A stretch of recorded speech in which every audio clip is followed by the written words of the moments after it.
the case. Pretty much clean enough to eat off of. Ready for parts to go in. There's the new cast iron tail housing. Shim kit. I got a cooler and a filter for it. Counter shaft and all the gears. Got a new main shaft, new 5th gear, all new synchros, all new bearings, new 5th gear nut, all the small parts are new. 3rd gear is new.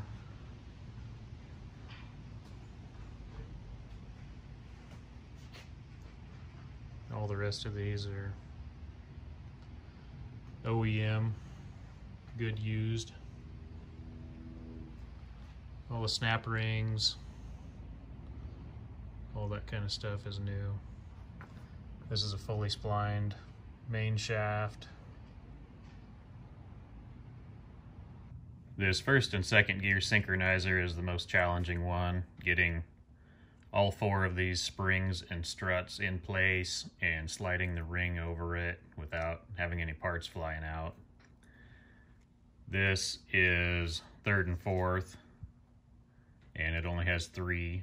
It's easier to pre-assemble the springs and struts, and then the ring slides over it.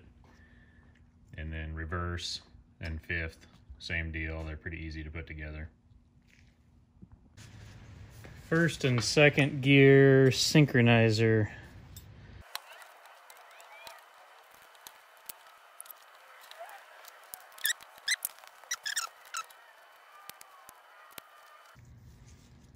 Potentially easier with 2 people if you got somebody handy standing around. We assembled the synchronizer on reverse. This one's 5th gear. They're both really similar. They're a little easier to put together.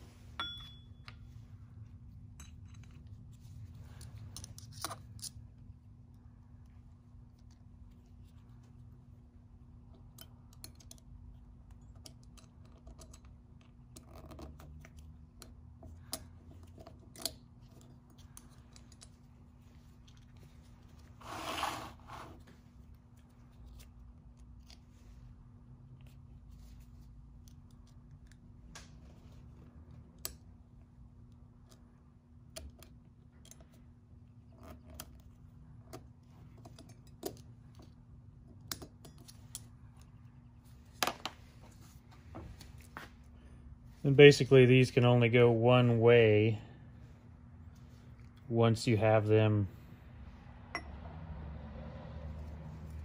facing up or down properly. So the bevel's got to go into that gear.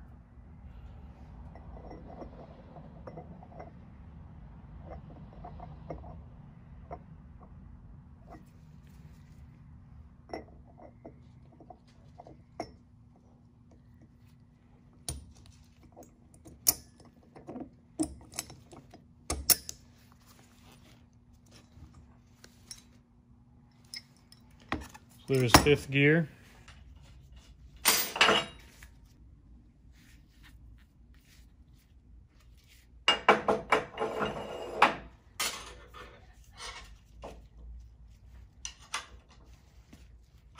So I made this fixturing device out of some old bearings and ended up finding one that fits the shaft pretty much perfectly on both ends. And I'd highly recommend making something like this. It just makes everything easier for, especially for reassembling this shaft and holding it so you can get these big snap rings in place and not have everything moving around. So putting everything together on the main shaft now, and good heavy duty snap ring pliers, really help out in this process.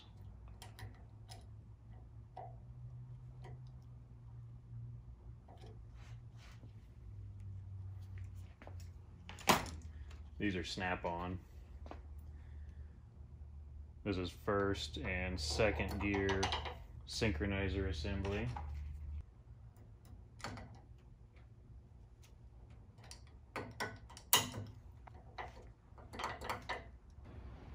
First gear synchronizer, and I use AMSOIL in pretty much everything, so that's what I'm pre-lubing everything with. These synchronizer rings with the friction material on them need to be oiled.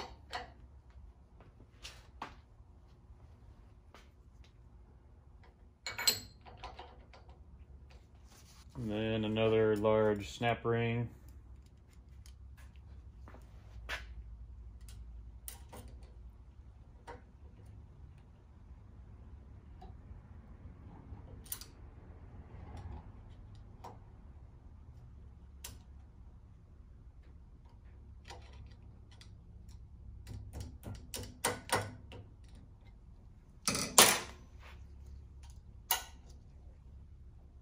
First gear bearing goes on the shaft, oiled.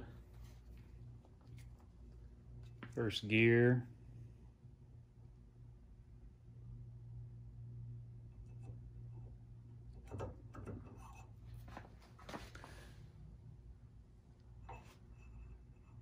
Just got to line it up with the synchronizer.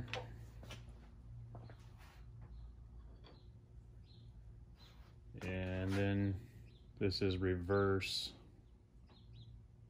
synchronizer, goes on next. Put some oil on it as well. So holding this reverse synchronizer clutch in place is this big snap ring, and I kind of polished these edges a little bit on that guy. They were a little sharp because this Teflon ring is going to go against it, so they are directional in that respect. And this one is definitely where you want some heavy duty snap ring pliers.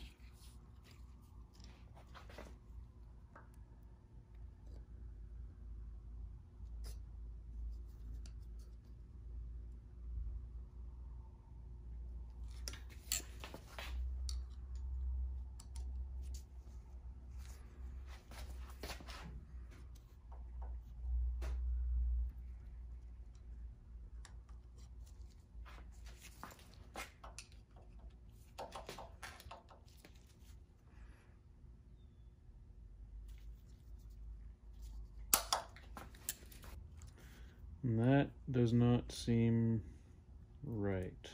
So I took that brand new snap ring back off and went and grabbed a couple used ones, and that new one didn't close back up after I installed it.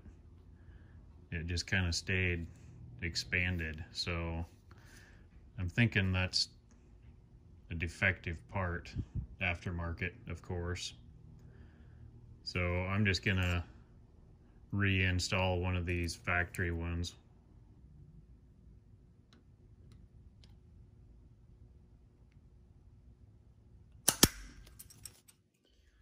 Yeah, that one is definitely the way I remember it. They're really stiff.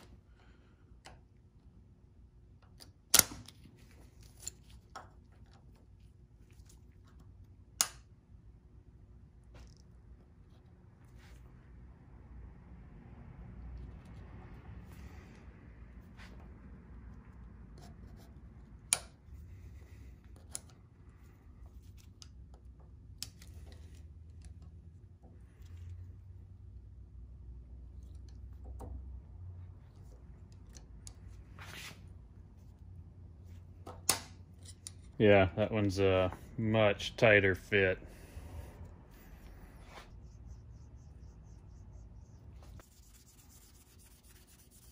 So it seems like it's pretty hard to avoid some really fine scratches on that bearing surface after getting that snap ring on. I got this little really fine piece of a sharpening stone, and I usually just polish areas like that until you can't feel the scratch anymore, and then just a little bit of really fine emery cloth, like for polishing a crankshaft or something like that. And then I call it good. I feel better about having that other snap ring on there though. It's a lot tighter fit, a lot stronger snap ring, apparently. So I don't know, this aftermarket one, just the metal wasn't tempered properly or something. But anyway, it kind of sprung out and didn't go back. Imported junk, apparently. So after that snap ring is in place, you got this Teflon thrust washer spacer. Lubricate that with some oil. Reverse gear bearing, lubricated with oil. And a synchronizer ring.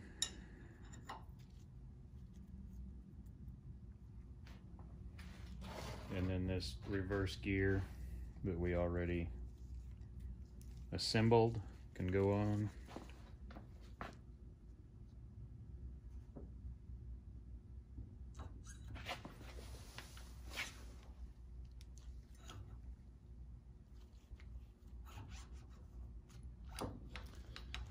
Just got to line up the dogs on the synchronizer.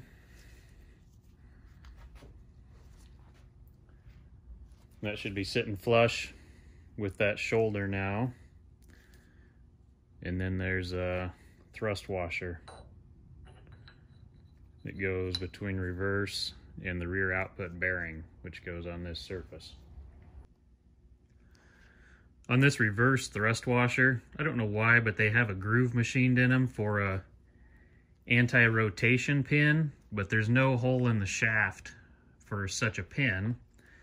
And that groove was a little bit rough, so I ended up polishing that thing up a little bit. It's going to be potentially against that plastic bearing cage in there, so you don't want to chew that up with a sharp edge.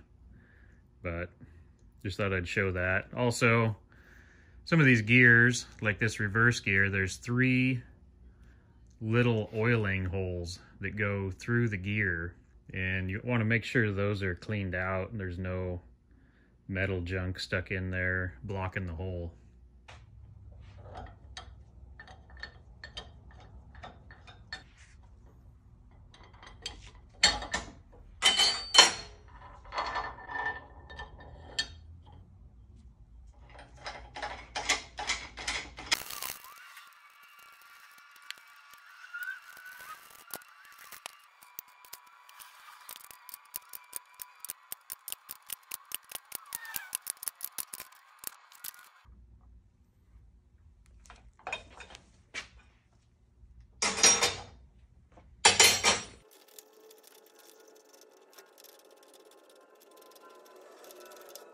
So that's everything for now for this end of the main shaft.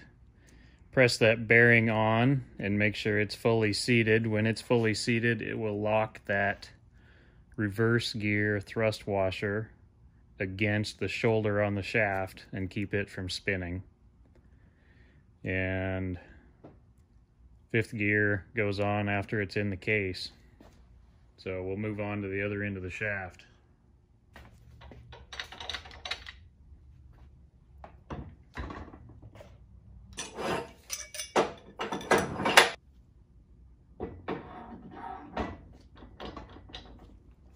So now you got the main shaft with the input side facing up. I'm going to start with 2nd gear synchronizer ring and a lubricated friction ring, and then the 3rd synchronizer ring. Another large snap ring to hold all that together.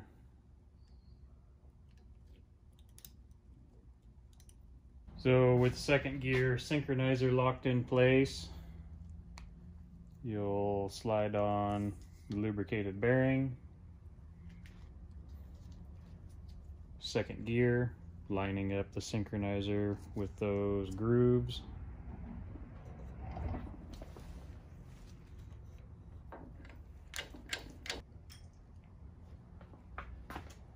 Then in this hole in the main shaft, you're going to install one of these anti-rotation pins. And then the thrust washer.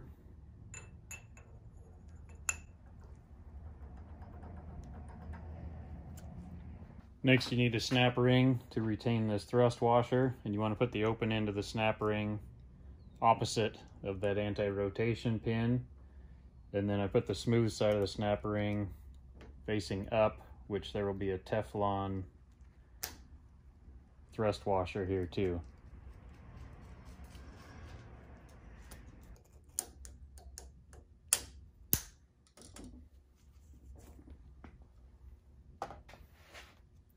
After the snap ring is this Teflon spacer thrust washer. Then your third gear bearing.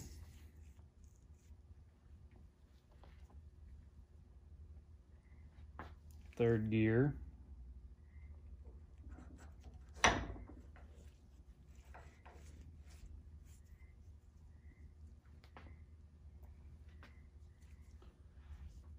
Put the synchronizer ring on there.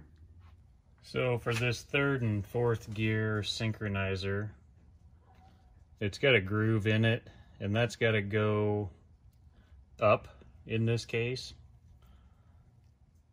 So we got to line that up with the splines, and then also line up the synchronizer, and then press this on.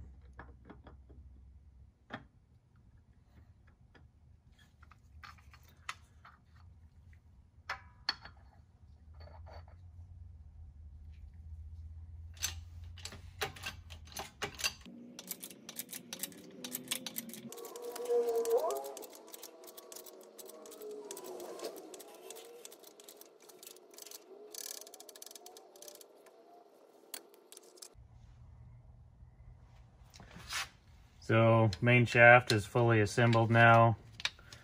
Third gear, all the gears should rotate freely.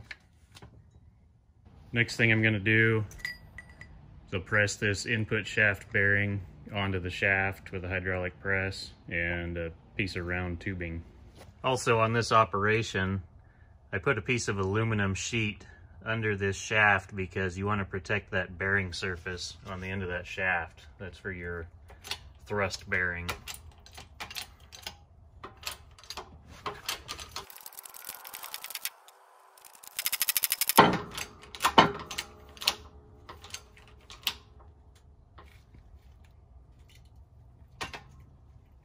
Input shaft seal, use some sealant on it. That's form a gasket.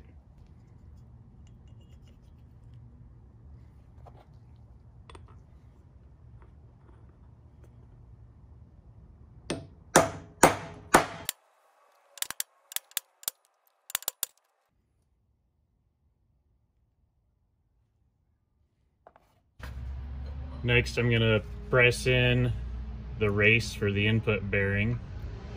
Again, using a piece of aluminum down here to protect that part.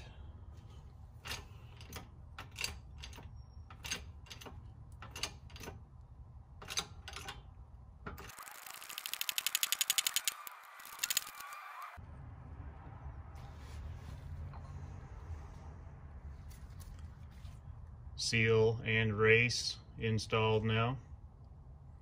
Pressing on the front countershaft bearing. I used the original race and just opened it up a little bit with a die grinder. And then you can use that to press the new one on, and it won't get stuck on the end of the shaft.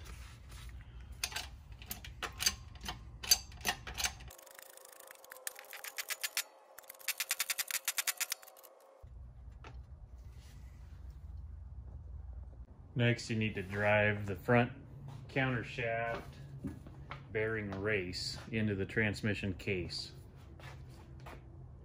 Get a homemade tool made out of another bearing race.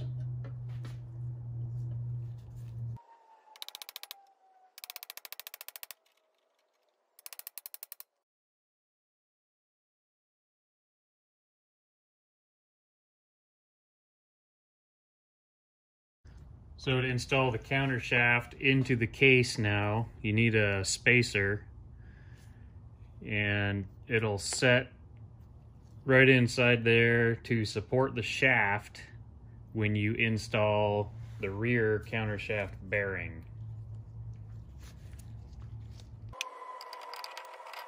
You want to have that front bearing oiled before this goes together also. So you just want to have something that will support this shaft so that when you're driving on the rear bearing, you're not hammering on the new bearing or race.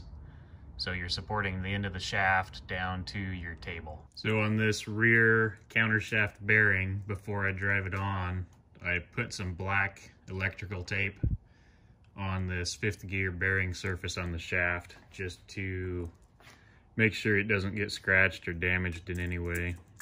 That didn't record apparently, but I just used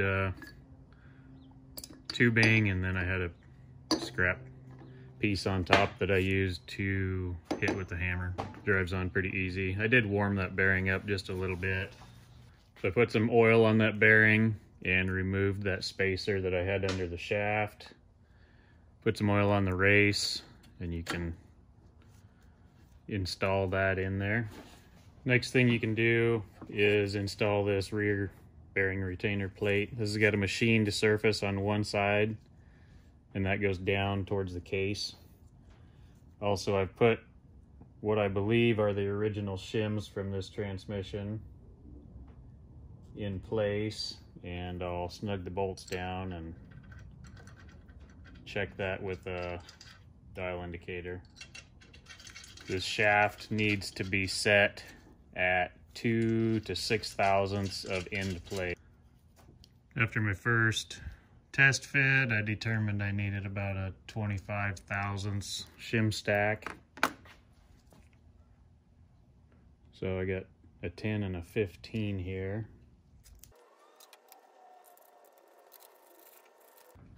So put the shims in, torque those bolts to 18 foot-pounds. I spin the shaft a little bit to seat the bearings, and then set the dial indicator on there. So what I'm doing, to hold the indicator off the shaft, spin the shaft to seat the bearings, and this step does actually make a pretty substantial difference in your final reading. And then try to get the indicator where it's a little more steady. It's not on a bump on the shaft or something. 0 right there, and then I pry it up just over 2. To move that shaft up and down, I just use a small pry bar. Pry in between the case and the gear. So this indicator is accurate to 0.5 thousandths. So it moved up 2 thousandths. Then you can see it doesn't settle all the way back to 0. But spin the shaft, seat the bearings,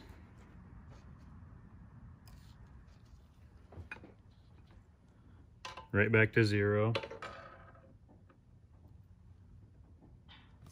Pry it up, that's saying 2.5 thousandths. And then it settles back to 2.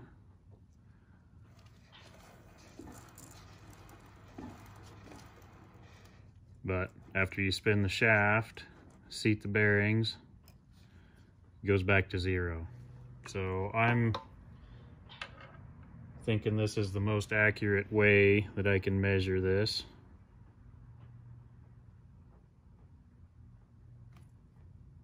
going just over 2 thousandths.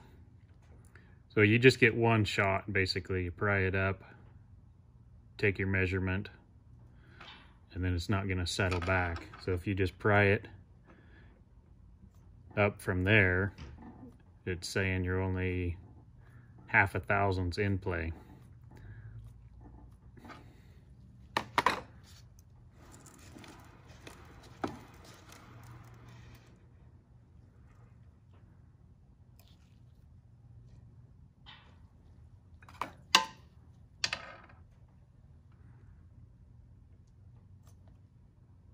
Right at 2. So I'm going to call that perfect on that guy. 2 thousandths is the minimum. 2 to 6 thousandths is the acceptable range, but I'd rather have it on the snug side.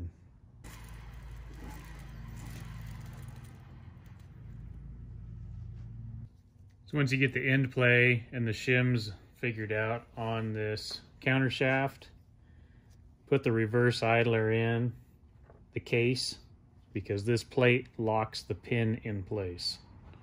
So thrust washer goes in the case first, oil the bearing, and then a second thrust washer on top. The notch in the shaft goes up. So with this shaft in place set to 2 thousandths now, take these bolts back out and Loctite them and torque them back to 18 foot-pounds. Then you can put this oil seal in the front of the case for the front countershaft bearing. Usually just clean everything up with some brake cleaner. Make sure you get a good seal. I usually use a little Forma gasket on parts like this. And then I've got a bearing race that fits into that plug nicely. And I'll use one of these other tools to drive it in with a hammer.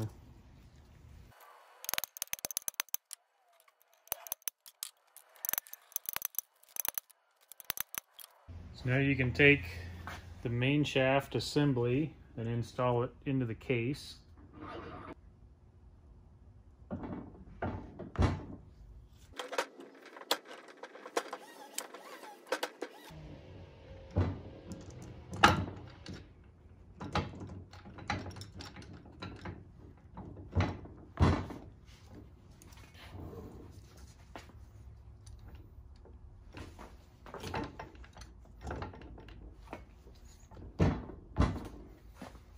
A little advice on installing the main shaft in the case. That was a really tight fit. It didn't want to go with it laying on the side.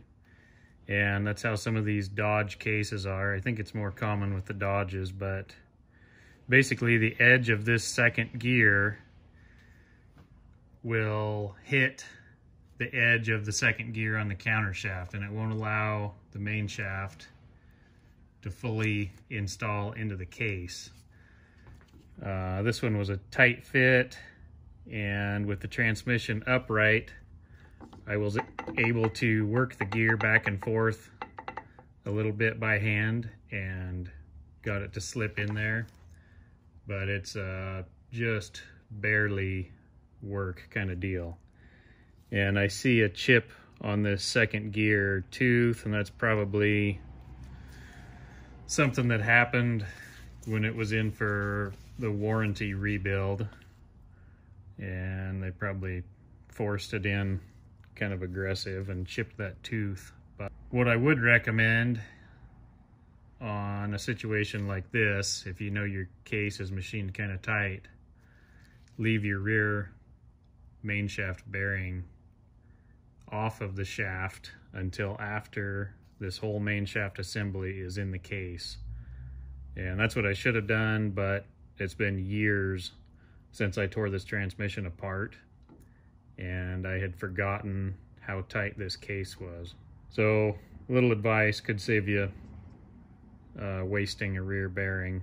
So now with the main shaft in, you can lubricate the 4th gear synchronizer and install that onto the main shaft.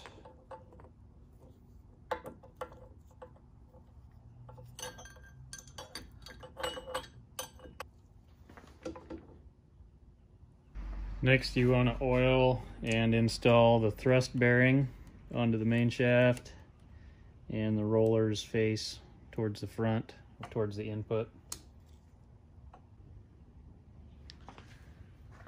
Then oil the pocket bearing, install that into the input shaft.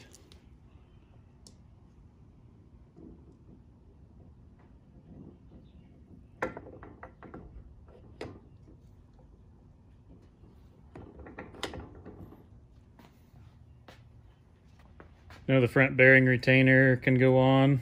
Put some grease on the seal. Make sure that bearing is lubricated. Little RTV on this flange, and also you want to put RTV on all the bolts because they are through bolts and they can leak. And then also this oiling hole for that bearing needs to go at the top, and that will line up with a hole in the case.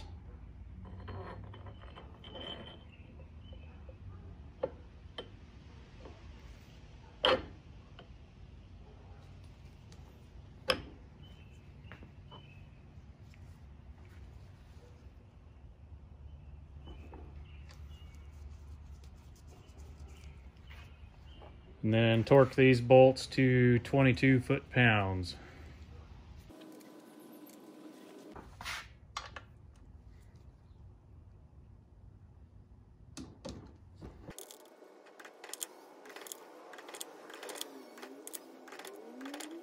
I got a little extra RTV on that part, but just wipe that off and then it won't interfere with the bell housing. So I oiled this rear bearing and put the race in there, and then I temporarily attached the bell housing to the transmission and flipped it up in this position. Next thing I need to do is shim the main shaft bearings. So you want it sitting on its end like this. If you got a hole in your table, that would work pretty good for this procedure too, but I just put it on the bell housing for now.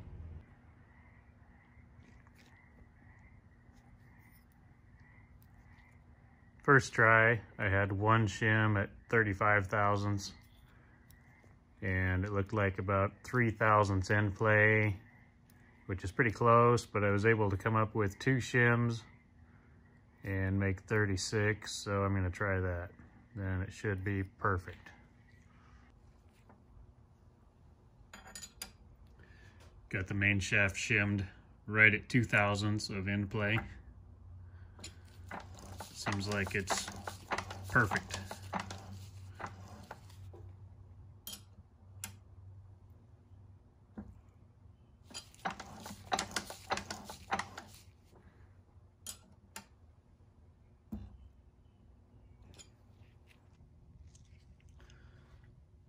The best tool I've found for prying this main shaft up and down to check end play is a drum brake adjuster tool. It's thin enough that you can get in here and pry against the gear without being out on the edge or the corners of the teeth. Another thing I thought I would mention, these shims for the main shaft bearing, I've got some different ones from different manufacturers over the years, and they're all different diameters inside and out. And I needed one of these that had a smaller inside diameter to get my correct thickness. But what I noticed is this smaller inside diameter looked like it was going to block oil to that bearing. So I ended up opening it up to the same diameter as some of these other ones with a die grinder. So that shim that I had to modify, it would have came in here and covered up this part of the bearing where it would be getting oil. So I just didn't like that, and now it's the same size as this rear bearing retainer plate, so it's not going to restrict oil flowing in or out of that bearing. So once you have the proper shims in place to set the main shaft end play, put thread locker on these 4 bolts and torque them to 19 foot-pounds. So at this point, you have a completed 4-speed transmission. And Next, we can lay the transmission on its side and install fifth gear on these two shafts.